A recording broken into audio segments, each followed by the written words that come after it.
Welcome back to our alien lectures.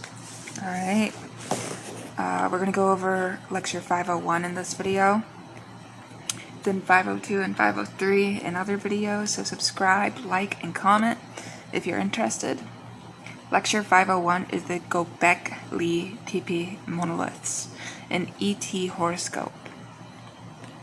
I would say my prerequisites are my previous videos and field archaeology protocols, tolerance for academic controversy. Alright. So, wizards. Astrological wizards. 12,000 years ago, at the end of the last ice age, something extraordinary happened in the hills of southeastern Anatolia. Hunter-gatherers, people who should, by all archaeological logic, have been too busy finding their next meal to engage in monumental construction, quarried, carved, and erected dozens of massive stone circles. They buried them deliberately after a few thousand years, then they built new ones on top, then buried those. Layer upon layer, circle upon circle, for more than a millennium. The site is called Göbekli Tepe, Turkish for Potbelly Hill. It is the oldest known megalithic complex on Earth, and it challenges everything we thought we knew about the origins of civilization. But here's the question that brings us here today. Was Göbekli Tepe an astronomical observatory, a temple, a meeting place, or something else entirely? Something that requires us to expand our definition of astrology to include visitors from elsewhere.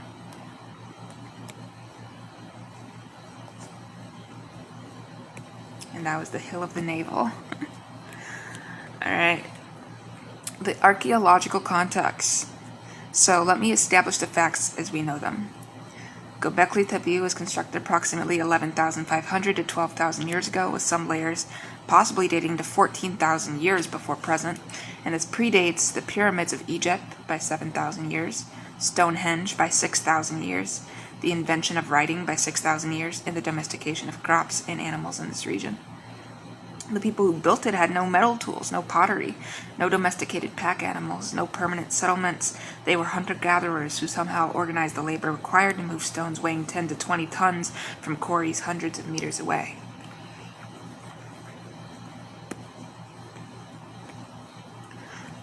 So the site consists of multiple circular enclosures, each defined by massive T-shaped limestone pillars.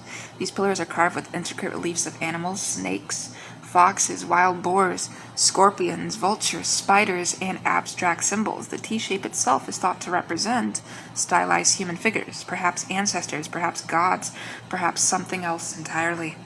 The most famous pillar, being Pillar 43, also called the Vulture Stone, features a complex tableau. A vulture, a scorpion, a headless human, various birds, and an enigmatic stack of rectangular shapes. The site was not a settlement. There are no homes, no hearths for daily cooking, no burials. It was a destination, a place people came to, perform rituals, and then left. And then, around 8000 BCE, they buried it all, deliberately, systematically, filling the enclosures with debris so completely that the site remained hidden for 10,000 years. So why build such an extraordinary complex only to bury it?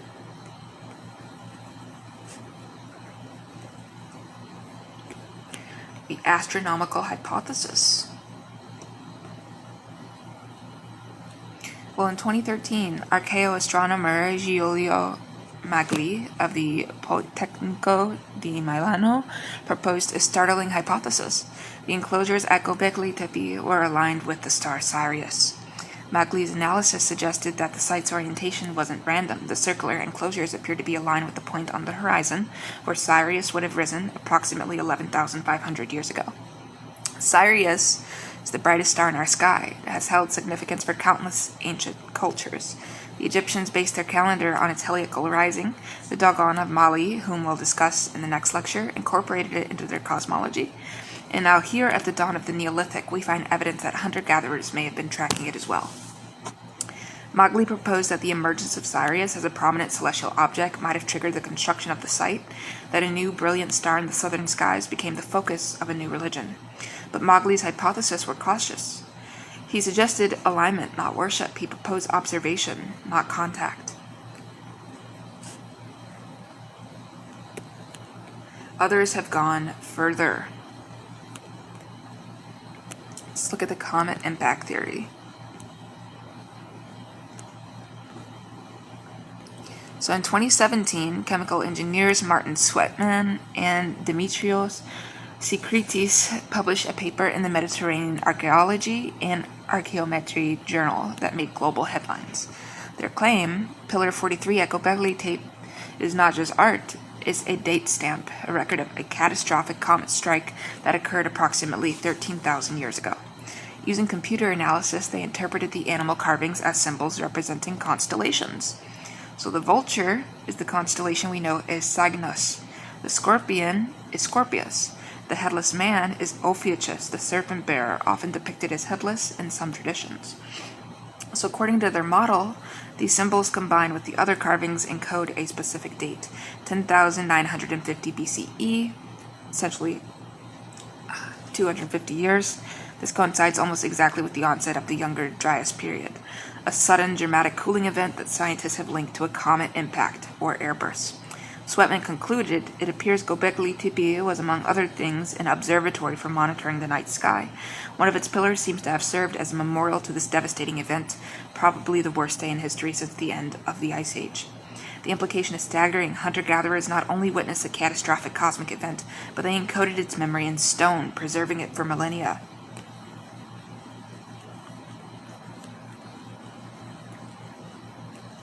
All right. The excavation team's rebuttal. So you might expect the archaeologists who have spent decades excavating Göbekli Tepe to embrace such a dramatic interpretation. They do not. Klaus Schmidt, the late lead excavator, and his team have consistently pushed back against astronomical claims. Their objections are worth understanding, though. So we have about 4 of them. The first objection is the pillars have been moved. So over millennia, the site has been disturbed. Later civilizations recycled some pillars, farmers broke pieces off. The team has attempted to restore pillars to their original positions, but the initial layout remains uncertain. Objection 2, the structures may have been roofed. There is a significant possibility that we are dealing with roof structure. This fact alone would pose limitations to a function as sky observatories. The team wrote in their rebuttal, you cannot observe the stars from inside a building.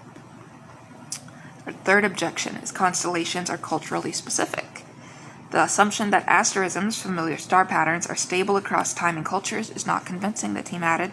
It is highly unlikely that early Neolithic hunters in Upper Mesopotamia recognized the exact same celestial constellations as described by ancient Egyptian, Arabian, and Greek scholars, which still populate our imagination today.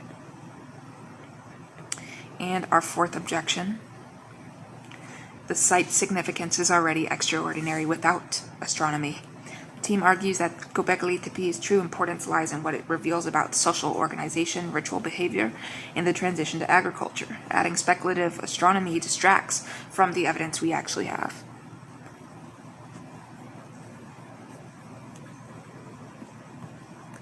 All right.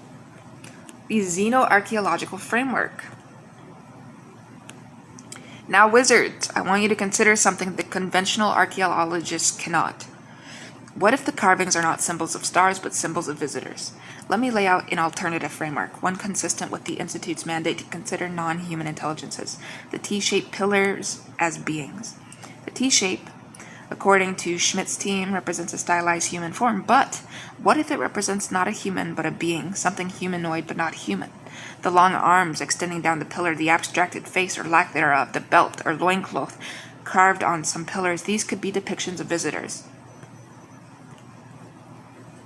Let's look at the animal carvings as totems. Well, animal carvings appear throughout the site. Some pillars feature multiple species. In shamanic traditions worldwide, animals represent spirit guides, power animals, messengers between worlds. What if the animals at Göbekli Tepe represent not constellations, but the forms taken by non-human intelligences, or the forms that showed to human shamans? Now, the deliberate burial as preservation. The site was systematically buried, not destroyed, buried with care. This suggests intentional preservation. What were they preserving? If the site was a contact point, a place where beings from elsewhere interacted with humans, its burial might have been a way to seal it, to protect the knowledge until the right time. And the dating to the Younger Dryas. The Younger Dryas was a period of dramatic climate change, possibly triggered by a comet impact. But comet impacts are also times of energetic shift, moments when the Earth's noosphere is disrupted, when boundaries between dimensions thin. If NHIs were monitoring Earth, they would have noticed. They might have come to observe or to help.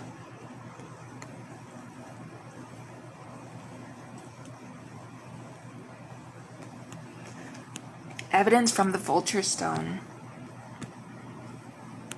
So let's examine Pillar 3 more closely through our xenoarchaeological lens. The vulture. So in many ancient traditions, vultures are psychopomps, creatures that carry souls to the afterlife. They are associated with death and rebirth, with a transition between worlds. A vulture carved at the center of the composition could represent a guide, a transporter, a being who moves between dimensions. The scorpion. Scorpions are creatures of the earth, of darkness, of hidden places. They sting from concealment. They could represent guardians, beings who protect the sacred space from unauthorized entry. The headless human, a human figure with no head, perhaps representing a human in trance, a human whose consciousness has left the body, a human who has made contact with something beyond, or perhaps representing death, the death that came with the comet, the death that comes with contact.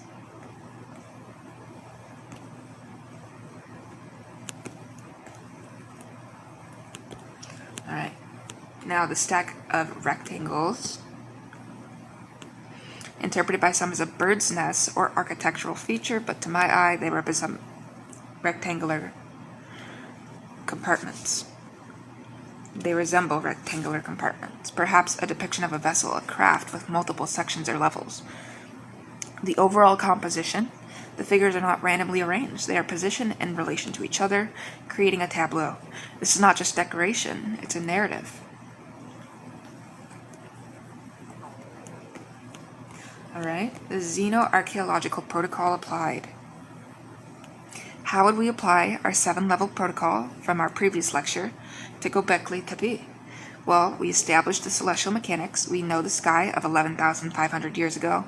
Precession has shifted the positions of stars. Using astronomical software, we can reconstruct what the night sky looked like from southeastern Turkey at that time. Level 2, we identify the reference frame. So the builders obviously had no written language.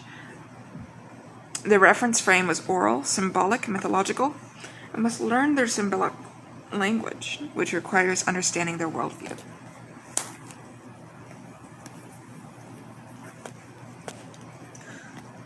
Next, we locate the transmission moment. So if Pillar 43 is a date stamp, the transmission moment is the event it commemorates, the comet impact of 10,950 BCE, but if it's a message from NHI, the transmission moment could be the date of contact itself. Level 4, we map the celestial positions. At the hypothesized date, Sirius would have been visible, Cygnus, the vulture, would have been in a specific position, and we can map these positions against the pillar's composition. Next, we identify the significators. How do we do that? Well, what elements are emphasized? The vulture is central, the scorpion is prominent, the hellas human is unique, and these are likely the most significant symbols. Next, we compare with other sites. So Göbekli Tepe is not alone. Other Neolithic sites in the region, Nevali Kori, Catalhoyuk, share similar symbolism. There's pattern here, and then we respond. If Göbekli Tepe is a message, our response is not a signal, it's continued investigation. The message was left for us to find, and our job is to decode it. Alright, let's talk about Graham Hancock and the fingerprints of the gods. So no discussion of Göbekli Tepe's astronomical significance would be complete without addressing the elephant in the room, Graham Hancock.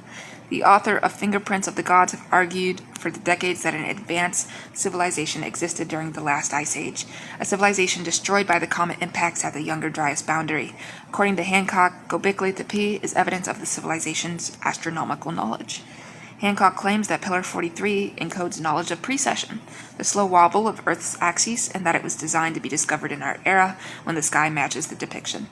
He told the Joe Rogan Experience, "This is spooky and eerie because it appears there's overwhelming evidence that the people who made Göbekli Tepe had a profound knowledge of precession, and it appears that they deliberately set forward into time, in this time capsule, a picture of the sky in our age." Mainstream archaeologists reject Hancock's claims as pseudoscience without evidence, but I want you to consider what if he's partially right. What if the knowledge encoded at Göbekli Tepe came not from a lost human civilization, but from non-human intelligences, beings who understood precession because they'd watched it for millions of years, who knew that 11,500 years later, humans would be ready to understand?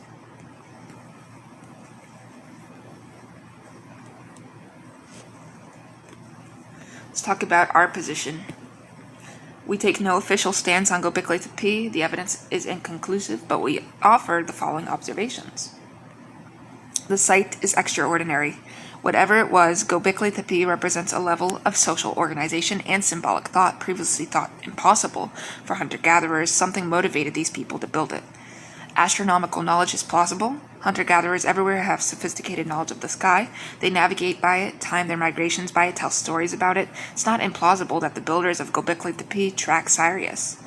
The comet impact theory is testable. If Sweatman's decoding is correct, other pillars should show consistent astronomical symbolism.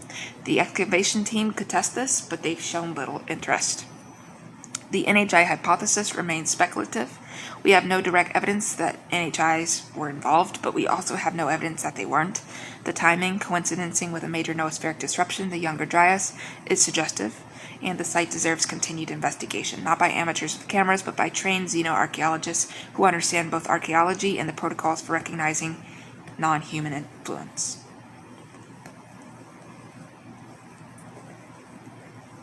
Alright, let's go over our Q&A. Why would NHIs leave a message in stone? Why not something more durable or more obvious? Stone is durable. It lasts 12,000 years, and it's obvious enough we're still debating it. Perhaps the message was never meant to be easy to decode. Perhaps the decoding is the message, a test of our ability to think symbolically, to look beyond the obvious. Well, what about the other enclosures? Have they ever been analyzed? Only a handful have been excavated. Surveys suggest dozens more remain buried. Each one may contain additional information. The site is like a library, and we've only read a few pages. Could there be a connection between Göbekli Tepe and the Dogon knowledge of Sirius? An excellent question. The Dogon lived thousands of miles away and thousands of years later. But if Sirius knowledge was transmitted by NHIs, it could have been transmitted at multiple times to multiple cultures, and we will explore this in the next lecture. So subscribe, like, and comment, and we'll see you there talking about the Dogon Sirius mystery and NHI legacy. With peace and love,